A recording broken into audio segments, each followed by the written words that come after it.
Здравствуйте, уважаемые телезрители и радиослушатели. Мы выходим одновременно по телевидению и радио НВК «Саха». Режиссеры Мария Новгородова и Николай Слепцов, ведущий редактор Юрий Сергеев. Приветствую телезрителей и радиослушателей. В нашей сегодняшней передаче. В минувшем году, как вы знаете, город Якутск отметил свое 390-летие.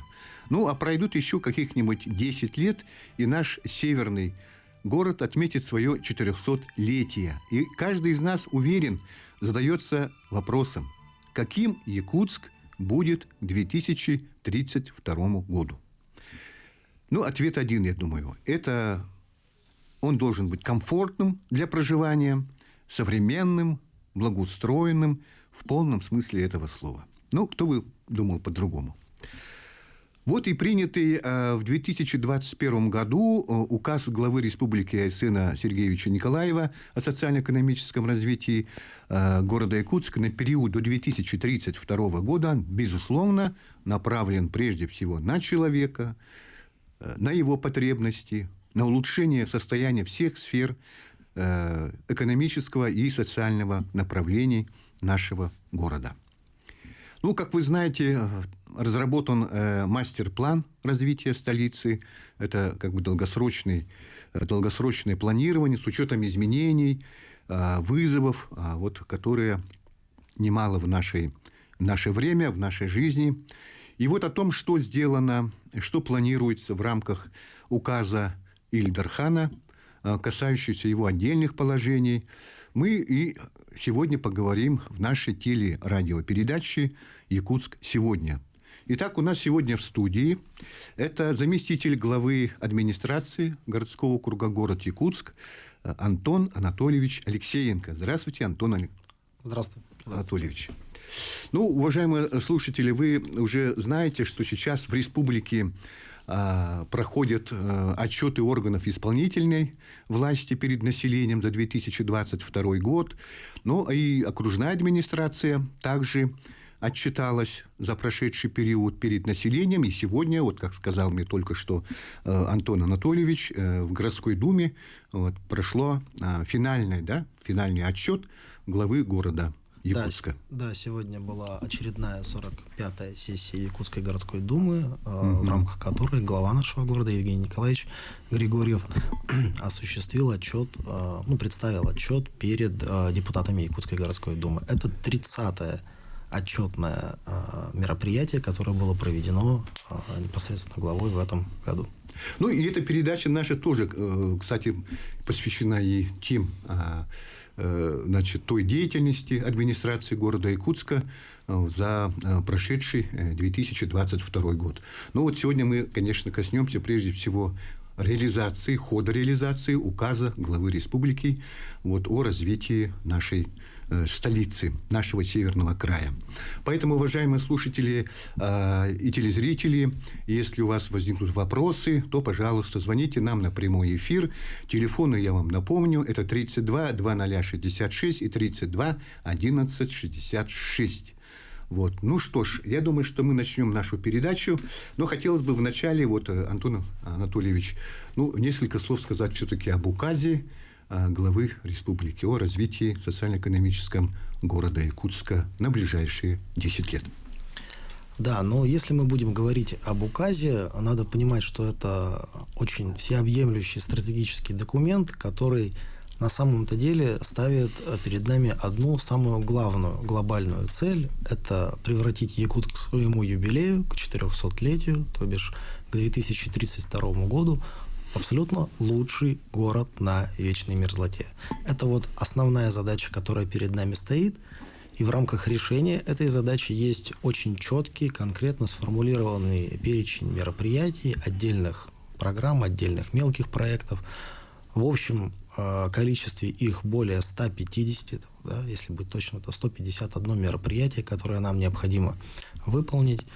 Что это за мероприятия? Некоторые из них совершенно масштабные, некоторые менее масштабные, какие-то реализуемы в течение 1, 2, 3 лет, какие-то в течение десятилетия.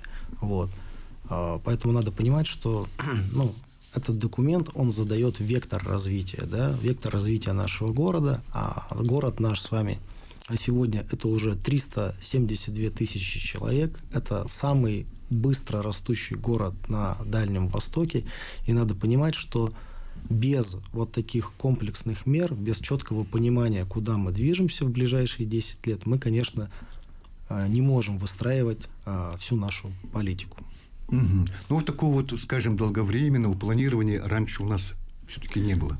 Ну, тут надо сказать, что стратегии по развитию города Якутска, они, конечно же, были, но вот так вот комплексно, с участием республиканских ведомств и министерств, да, с четкой корреляцией по реализации национальных проектов, которые реализуются у нас по федеральной линии, да, то есть такого вот всеобъемлющего, скажем так, документа, который бы объединил все эти направления. Это и развитие инфраструктуры в различных направлениях, это и социальный блок, да, это и реализация, скажем так, возможностей для каждого человека, да, то есть надо понимать, что вот в центре этого указа стоит конкретный человек, да, то есть все, что в нем прописано, все задачи, которые перед нами поставлены, они не для галочки, они для конкретного улучшения качества жизни людей. Да, ну, как я уже сказал, был разработан мастер-план развития города, да, вот, и он все-таки как бы является флагманом, может быть, или что-то, да, тем инструментом для того, чтобы как-то в корне реализовать и указ в том числе. Да, совершенно верно. Всего. Вот правильный термин. Мастер-план – это инструмент. Если мы говорим о генеральном плане, да, это документ. А вот мастер-план – это как раз-таки инструмент для стратегического планирования. Да. Тут, наверное, даже в большей степени завязано не градостроительство и архитектура, а экономика, предпосылки для развития тех или иных территорий, отраслей, реализации тех или иных потребностей, которые есть у населения. Вот мастер-план – это такой вот всеобъемлющий инструмент, который подсказывает и показывает вектор направления в развитии территорий. Угу. Уважаемые телезрители и радиослушатели, вновь к вам обращаюсь. Напомню, у нас сегодня в студии заместитель главы администрации городского округа город Якутск Антон Анатольевич Алексеенко. И телефоны наши подключены к прямому эфиру 32 2066 32 11 66. Ну что ж, вот 2022 год уже позади. Это, как бы, скажем, первый год, наверное, да, реализации указа. Что он показал вообще-то? Ну, по большому счету, да, это первый год, который мы работали, хотя указ был сам принят в 2021 году, надо понимать, что это время для реализации каких-то регламентных процедур, да, постановки задач, создания команды, проектных офисов и так далее, да. Вот, по большому счету, вот мы отработали 2022 год вот, в рамках уже действия этого указа, и та работа, которую мы проводили, те результаты, которых мы добивались, те показатели, которые мы уже фиксируем, да, мы все проецируем уже на те глобальные цифры, которые нам необходимо, скажем, реализовать в рамках действия указа. То есть все те школы, которые мы строим, да, то жилье, которое мы вводим, мы уже, скажем так, считаем и реализуем в рамках вот тех поручений, которые есть в указе главы. Да, но вот сегодня хотелось бы, уважаемые телезрители и радиослушатели, вот в рамках этого указа все-таки вот поговорить с Антоном Анатольевичем по тем вот отраслям, да, которые вот вы курируете, да, вот, скажем, вот уже в должности заместителя главы администрации, вот, вы курируете довольно-таки, там есть и стратегические, и серьезные есть отрасли, да, прежде всего, конечно. Вот, и, наверное, давайте начнем вот с какого момента. 2022 год. Ну, одна, конечно, актуальная тема это наша в городе, это расселение из аварийного жилфонда. Вот, конечно, итоги какие-то 2022 года, конечно, и планы, естественно, сразу на 2023. Да, давайте немножко поговорим о вот этой глобальной задаче, которая перед нами стоит. Да. На сегодняшний день действительно проблема аварийного жилого фонда одна из наиболее актуальных, одна из более сложных и комплексных, но в то же время решаемых задач, которые перед нами стоит. Да. На сегодняшний день мы понимаем, что на территории города довольно большое количество аварийных домов. Если говорить о тех, которые признаны таковыми до 2017 года, да, то есть в рамках реализации программы по адресному переселению, да, 162 таких дома. А если мы говорим в общем, да, по аварийным домам на территории города Якутска, то их больше, чем 1150. То есть это огромное количество людей, которые, к сожалению, проживают в этих аварийных домах. И одним из пунктов указа, сложно, но выполнимых, является как раз-таки ликвидация аварийного жилого фонда. То есть до 2032 года нам необходимо расселить и предоставить жилье гражданам, которые живут в 1159, по-моему, если быть точным. Ну, практически полностью, да, нужно переселить? Да, полностью переселить, либо... Аварийный жилфонд. Ликвидировать. Ликвидировать аварийный жилфонд. Так в указе четко и прописано. Вот. Если мы говорим о том, что уже сделано, в том числе за 2022 год, да, то вот в рамках действия республиканской адресной программы по переселению у нас есть конкретные цифры. Скажем, за уже, если подводить итоги этапа 2022 года, да, у нас более 250 жилых помещений предоставлено, 94 семьи получили выплаты в качестве компенсации, да, и при вводе оставшихся объектов, это у нас дома в микрорайоне Звездный, 5 домов осталось ввести, и по Кузьмина еще порядка 650 семей получат новое жилье. Это вот этапы 2022 года. Если говорить о 2023 году, то суммарно, если посчитать тех, кто будет переселен, те, кто получит выплаты, да, компенсационные, это еще порядка 720 жилых помещений. Да? То есть, естественно, цифры, они все очень точные, просто я сейчас не буду до запятых, скажем так, сваливаться. Так, ну что ж, уважаемые телезрители и радиослушатели, наши телефоны, напомню, 32 2066, 32 11 66. Вот, поэтому, если есть какие-то вопросы, то, пожалуйста, задавайте их нашему участнику, гостю нашей студии, заместителю главы администрации город Якутск. Ну, теперь хотелось бы, конечно, вот осталось совсем много времени до ухода на рекламу, да, буквально уже, наверное, секунды остаются до этого времени. Мы сразу после рекламы тогда перейдемте уже к дальнейшим, да, тем положениям указа, которые вы курируете, и будем, как говорится, тоже держать ответ перед нашими телезрителями и радиослушателями.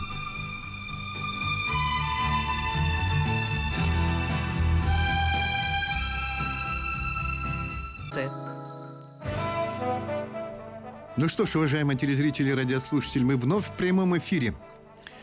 Это «Якутск сегодня». Продолжаем нашу передачу. Сегодня у нас в студии, напомню, заместитель главы администрации городского округа город Якутск Антон Анатольевич Алексеенко. Антон Анатольевич, вот если продолжить тему переселения, да, из аварийного жилфонда, если вот такой вопрос задать, а где планируется вообще выделение участков на территории, да, нашего города, нашего муниципалитета вот, для расселения жителей вот, с аварийного жилфонда? Есть такие, они уже намечены? Смотрите, мы, наверное, должны говорить не о механизме, как выделение земельных участков для жителей аварийных домов, а скорее о территориях, которые мы будем развивать, да, в которые будут заходить застройщики, девелоперы территорий, для того, чтобы осуществлять там жилищное строительство и тем самым создавать условия для реализации возможностей граждан в получении жилища. Таких территорий на самом деле уже сейчас определено несколько, в том числе в соответствии с нашим мастер-планом. И на некоторых из них уже ведутся активные работы. Далеко ходить не надо. Это в первую очередь микрорайон Звездный, да, где уже сейчас завершается строительство первого этапа. То есть 2 дома введены, еще 5 до конца первого, край до середины второго квартала они будут введены. Также в общей сложности там территория под развитие, да, под комплексное развитие территории порядка 60 гектар. То есть там здания блокированные и среднеэтажные застройки, то есть там порядка, где-то, наверное, 50 зданий жилых будет в итоге возведено. То есть вот это крупная территория для реализации жилищного строительства. точно так же крупным объектом для жилищной застройки является проект Лена Пилларс, это в районе речного порта. А если говорить о именно территориях под расселение граждан из аварийного ветхого жилья, то это, конечно же, район 2, 4 и 17 кварталов, так называемый квартал спортивный.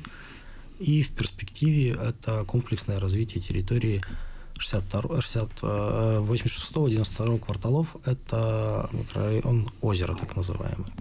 Вот там у нас огромное количество сосредоточено аварийного жилого фонда деревянного. То есть это вот те проекты, крупные проекты, которые в первую очередь будут реализованы. Помимо этого мы уже сейчас более мелкие районы для реализации КРТ для себя определили. Это 53-й квартал, это 31-й квартал, 55-й. То есть все эти квартала пойдут по механизму КРТ, комплексного развития территорий. То есть мы стараемся уходить от точечной застройки, мы массово заходим на территорию и развиваем ее.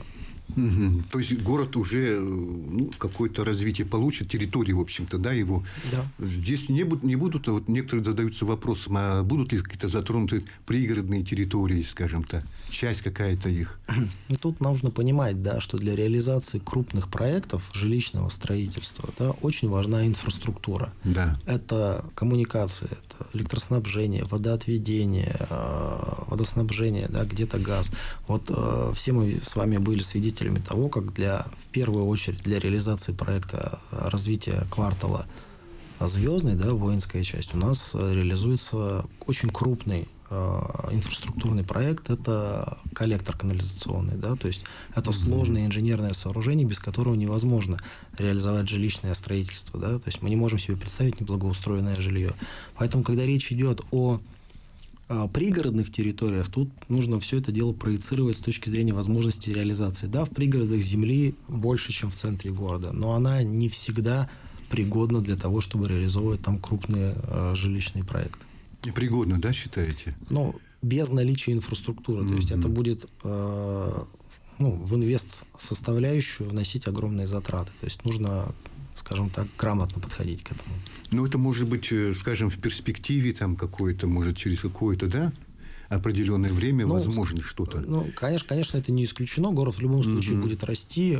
Понятное дело. При всем желании мы не сможем через энное количество лет всю потребность закрыть только исключительно центральной частью города. Но вот, пожалуйста, мы говорим, да, 17-й квартал, 2-й квартал, речной порт, вот тот же самый Звездный, да, это не самые центральные участки, но тем не менее там крупные проекты реализуются.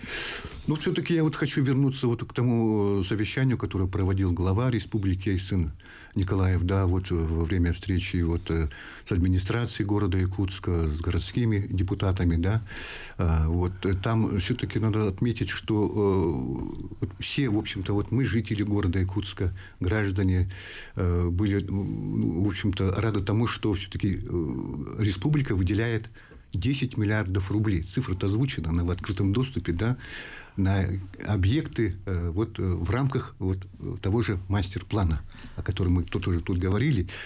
Куда эти средства будут направлены? Вы, конечно, давайте еще раз, может, тогда напомните нашим гражданам. Да, давайте обозначим. Да. Значит, эти средства – это так называемые инфраструктурные бюджетные кредиты. Угу.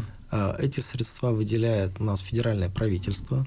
И условия предоставления субъектам этих инфраструктурных бюджетных кредитов – это целевые деньги, которые направляются на реализацию мероприятий, которые отражены в мастер-плане города, допустим, или территории. Да? То есть наличие мастер-плана в крупных городах – это задача, которая поставлена перед региональными властями, главой государства нашего. Да? Поэтому тут вариантов, как говорится, развития событий нету. Мы обязаны утвердить мастер-планы, и это дает нам возможность привлечения как раз-таки этого крупного, очень крупного финансирования. Действительно, 10 миллиардов или там чуть больше – это действительно колоссальная сумма. И как раз-таки можно обозначить основные мероприятия, на которые они будут направлены. Да? Как раз то, о чем я говорил, инфраструктура, да, это одна из таких колоссальных статей по затратам. определенная часть этих средств будет направлена на создание инфраструктуры квартала спортивный, да, то есть там, где мы будем сносить и расселять деревянный ветхий жилой фонд, нам, соответственно, нужно, мы понимаем, что там появится 52 многоквартирных жилых дома. Соответственно, под них нужна канализация, водоснабжение, электроснабжение. Вот. И эти территории обозначены как территории для развития жилья в мастер-плане, поэтому мы имеем полное право направить средства туда. Точно так же будут направлены средства на строительство социальных объектов в рамках этой же территории. Это школы, детские сады, это спортивные залы. Кроме этого обозначено, что мы направим эти средства на реализацию социальных проектов, таких как реконструкция площади Ленина, это обустройство набережной озера Сайсары, и в последнем обсуждении было предложено главой республики добавить туда набережную Романа Дмитриева. То есть это те проекты, которые мы можем реализовать быстро и получить хороший социальный эффект для населения. Так, ну что ж, 32 2066 32 1166. Вот, уважаемые телезрители, радиослушатели, вы, пожалуйста, дозванивайтесь до нашей студии. Все-таки мы постараемся ответить на все ваши вопросы, поэтому ждем их. Ну что ж, мы продолжаем нашу телерадиопрограмму. Теперь хотелось бы вот такой вопрос. Конечно, дороги, да, возьмем дороги. Конечно, тоже это обозначено в указе главы республики. Все мы, горожане, знаем, что и проспект Ленина у нас вот готов почти к сдаче, да, вот в этом году, возможно, что-то уже в конце года, скорее всего, да, планируется что-то. Перед нами стоит задача до 31 октября. Октября 2023 года нужно завершить в любом случае. Естественно, наши улицы, да, дороги, ремонт дорог, асфальтирование. Сколько километров уже в этом году планируете? Давайте чуть более широко на этот момент посмотрим. Все дорожное строительство, которое мы ведем последние годы, начиная с 2019 года, да, мы ведем его в рамках реализации национального проекта БКД «Безопасные и качественные автодороги». И с 2019 года вот основной целью нацпроекта, да, является приведение дорог в нормативное состояние. То есть определенного процента дорог конкретно прописано не менее 85% дорог субъекта должны быть приведены в нормативное состояние. Вот с 2019 года мы работаем, и с учетом того, что было выполнено в прошлом году, суммарно это 134 километра дорог по городу Якутску. Когда я говорю город Якутск, соответственно, это и пригороды в том числе, приведено в нормативное состояние. Если говорить о 2022 году, то это 36,2 километра дорог. Когда мы говорим о том, что работы были выполнены, это и это и ремонт, это и капитальный ремонт, это и реконструкция и строительство. Да? То есть есть разные категории выполнения работ. Суммарно, да, вот это вот 36,2 километра. В планах 2023 года цифра стоит индикаторная, это 22,6 километра, но в том числе это такие сложные объекты, как проспект Ленина, это капиталоемкие объекты, это улица Бабушкина, улица Пояркова, одна из основных магистралей, которая у нас требует давно уже капитального ремонта. И также мы начнем работы по одному из наиболее сложных и капиталоемких и важных объектов, это улица Можайска. Ну что ж, будем тоже, кажется, быть свидетелями, наверное, да, нынешним летом уже. Так, у нас телефонный звонок, по-моему. Алло. Алло, здравствуйте. Здравствуйте, слушаем вас. Здравствуйте. Я хотела спросить вот насчет 55-го квартала, какие планы, там дороги, вот дорожные дороги, какие будут делать. И старый город старый город 2 будут реставрировать или нет? Так. Вот такой вопрос. Спасибо за вопрос. Давайте я по частям попытаюсь на него ответить. Действительно, Залог большой, 55-й квартал большой. И действительно, это территория, которая очень потенциально важна для города, да. Если говорить о жилищном строительстве, то вот я уже ранее обозначал, да, что у нас есть механизм комплексного развития территорий, и 55-й квартал уже в этом году будет объявлен как один из кварталов, где по механизму КРТ начнется снос, расселение и застройка жилищным строительством. Да, на определенном участке границы КРТ уже определены, остаются регламентные процедуры. Вот если 53-й мы уже объявили, то до конца, наверное, первого квартала, я думаю, что мы и 55-й квартал объявим. То есть там порядка 2,5 гектар, ну, я в цифрах могу ошибаться, но в районе 2,5 гектар пойдет под жилье. Что касается такого амбициозного, безусловно, важного проекта, как Залог, Старый город 2 Залог, да, этот проект, он тоже обозначен в указе главы, и мы обязательно по нему должны разработать концепцию. Да. На сегодняшний день есть решение, что это должна стать коммерческая зона, но надо понимать, что на реализацию этого проекта... Ну что ж, сейчас мы уйдем на рекламу, да, уважаемые телезрители, радиослушатели, да, потом мы вновь вернемся. Я думаю, что гость нашей сегодняшней телерадиопередачи продолжит ответ на вопрос телерадиослушателя.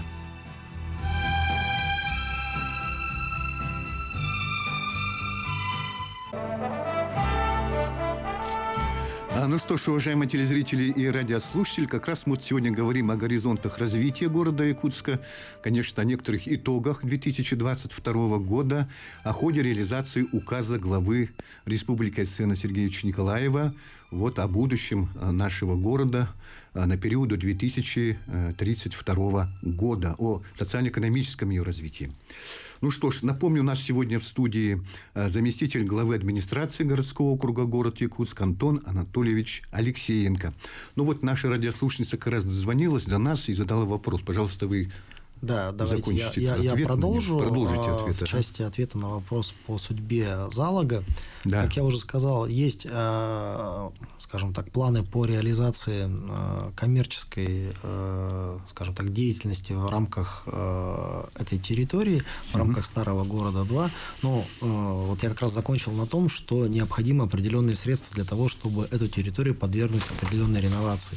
Поэтому уже сейчас, понимая, что без участия бизнеса мы не сможем реализовать какие-то изменения, да, у нас уже сейчас есть 2 концессионных соглашения, в работе еще 2 концессионных соглашения. Надо понимать, что эта территория – это охраняемая зона, да, и там нельзя строить все, что вздумается. Поэтому решено, что это будет такая, скажем, полурекреационная, полутуристическая, полуторговая зона, да, где будут располагаться в том числе объекты культурного наследия, восстановленные либо перевезенные с других территорий. И в целом по механизму того же комплексного развития территории сейчас мы прорабатываем, чтобы агентство по развитию территории выступило оператором этого комплексного развития.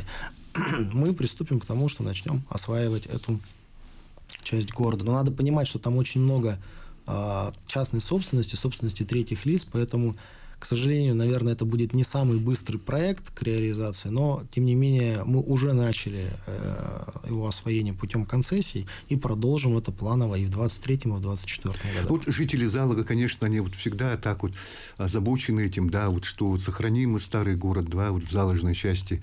Ну, я думаю, что вот некоторые вот объекты, да, скажем, еще тех далеких времен, они вот как-то реконструируются, да, какому-то ремонту, да, подвергаются. Это вот тоже... Совершенно верно. Вот как я уже сказал, 2 концессионных соглашения, которые у нас уже есть, они как раз представляют собой восстановление объектов культурного наследия в современном виде, их реконструкции и в дальнейшем уже использование под коммерческие цели.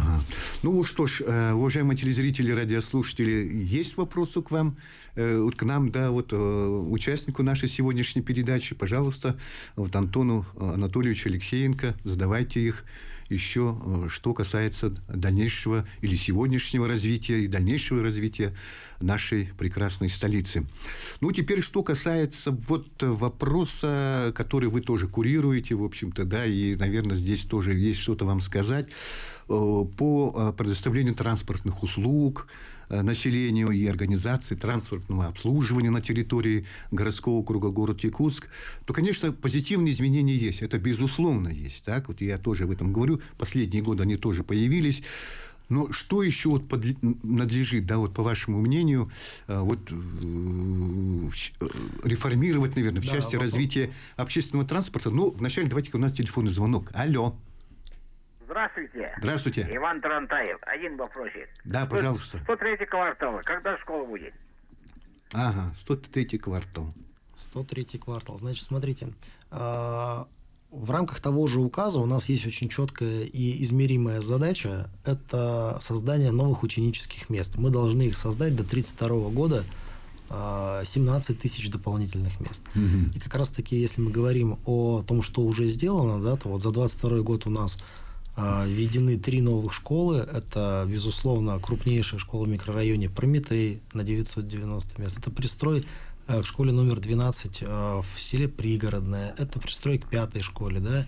И на 2023 год у нас также, значит, стоят задачи по вводу таких объектов, как школа номер 26, пристрой к школе номер 20, пристрой к 29-й школе. Это СКОШ-4, коррекционная школа. Большая школа в 153-м квартале в районе ДСК. То есть это те объекты, которые мы должны будем вводить в ближайший год или два. Надо понимать, что строительство школ – это очень капиталоемкая, затратная история.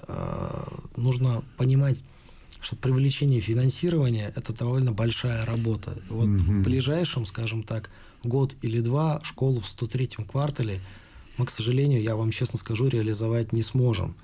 Но в рамках в целом исполнения указа, да, у нас также есть, скажем так, первоочередные задачи. Это пристрой к 17-й школе, это Саха-политехнический лицей, это Мархинская школа, это нам необходимо решать вопрос со школой в районе микрорайона Сатал. То есть это вот те первые объекты, которые мы должны реализовывать в первую очередь. Ну, требуют немедленного такого, да, вмешательства, решения. Верно. Ага, ну вот теперь что касается общественного транспорта. Вот здесь, наверное, надо что-то... Общественный транспорт – это одна из, скажем так, сфер, одна из тех тем, которая наиболее часто была представлена в качестве вопросов и предложений на отчетах главы городского округа, да, и в целом то количество предложений, вопросов, жалоб, обращений, которые мы получаем от населения, да, оно подтверждает вот эту ситуацию. Действительно, общественный транспорт необходимо реформировать. Да. Вот то, как он сложился за последние, назовем, наверное, 30 лет, да, начиная с 90-х годов, он себя в таком виде, к сожалению, изжил. Учитывая то, как растет город, какими темпами, как появляются новые районы, увеличивается население, к сожалению, без масштабной комплексной реформы мы полумерами победить не сможем. Надо понимать, что, скорее всего, это потребует определенных финансовых вливаний. Да, если мы сейчас говорим о том, что по городу у нас осуществляются перевозки по нерегулируемому тарифу, то есть они фактически нагрузкой на муниципальный бюджет не ложатся. Но отсюда и качество предоставления услуг. Если мы говорим о том, что нам нужно качественно улучшить исполнение графиков, количество выхода автобусов на линию и так далее, это должен быть инструмент регулирования всего этого. Соответственно, заказчиком и получателем средств должна выступать окружная администрация и, в свою очередь, уже оплачивать за предоставленные услуги перевозчиков. То есть это так называемые брутто-контракты. На сегодняшний день это задача, которая перед нами стоит, в том числе в рамках указа и в рамках прямых поручений Илдархана. Да, мы с прошлого года проводим научно-исследовательскую работу по определению фактического пассажиропотока, по определению экономической модели перевозок. Да. Сейчас мы уже имеем определенные результаты, да, определенных этапов. Вообще, в целом, мы должны к марту закончить эту работу. Мы сейчас знаем, сколько ежедневно людей ездит, в каком направлении, на каких маршрутах, где они перегружены, где недозагружены, где необходимо каким-то образом их дублировать или, наоборот, распараллеливать. То есть ежедневно у нас горожане, порядка 100 тысяч человек пользуются общественным транспортом. То есть это посчитано путем транзакций, биллинга и так далее, путем ручного пассажиропотока. Мы точно знаем, кто куда и сколько ездит. И вот наша задача сейчас, как раз на сайте Якутск Транспорт у нас сейчас запущен опрос обратной связи населения. Да, мы разработали в первой итерации, я подчеркиваю, в первой итерации маршрутную сеть, которую представили на обсуждение горожанам. У каждого есть возможность ее оценить, дать свои предложения, собрать обратную связь, предоставить обратную связь, чтобы мы могли внести определенные корректировки. Да? И вот грубо говоря, за 23 год нам нужно все посчитать, определиться, где, как, в каком направлении новые маршруты будут, какого класса автобусы на них будут ездить. И с весны 2024 года мы начнем внедрять новую маршрутную сеть. Это обязательно надо делать в теплое время года, чтобы не при возникновении каких-то внештатных ситуаций мы ни в коем случае не оставили население без транспортного обслуживания в минус 55 градусов. Угу.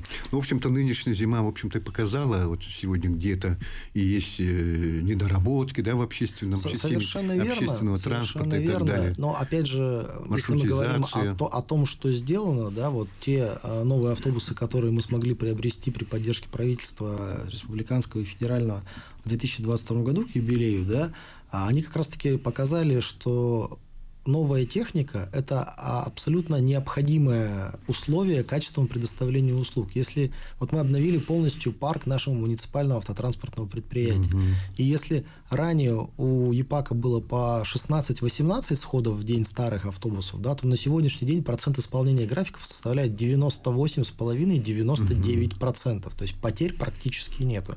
Это вот один из краеугольных камней. Это как раз-таки то, что должны делать все перевозчики. Обновлять технику. Техника должна быть удобной, комфортной, способной обеспечить потребности маломобильных групп населения. Она должна быть экологичной. И для этого, в том числе, мы должны проводить реформу и уходить на безналичную систему оплаты. Это как раз все очень взаимоувязанные вещи. Ну что ж, уважаемые телезрители, радиослушатели, конечно, работы очень много. Есть указ, есть мастер-план разработан, да, в общем-то, стратегические задачи определены. Но здесь, наверное, все-таки не обойдется без участия горожан. Все-таки, в первую очередь, наверное, горожане. Мы сами должны тоже в нем принять самое активное участие. Совершенно верно. Тут надо понимать, что это наша с вами общая задача, да. И ни одна власть, она не может ничего сделать без поддержки непосредственно людей, непосредственно горожан, граждан. То есть в любом случае наша задача собирать обратную связь, да. И предоставлять возможность волеизъявления всем участникам этого процесса по различным направлениям и работать исключительно во благо горожан и в рамках тех запросов, которые они перед нами ставят. Угу.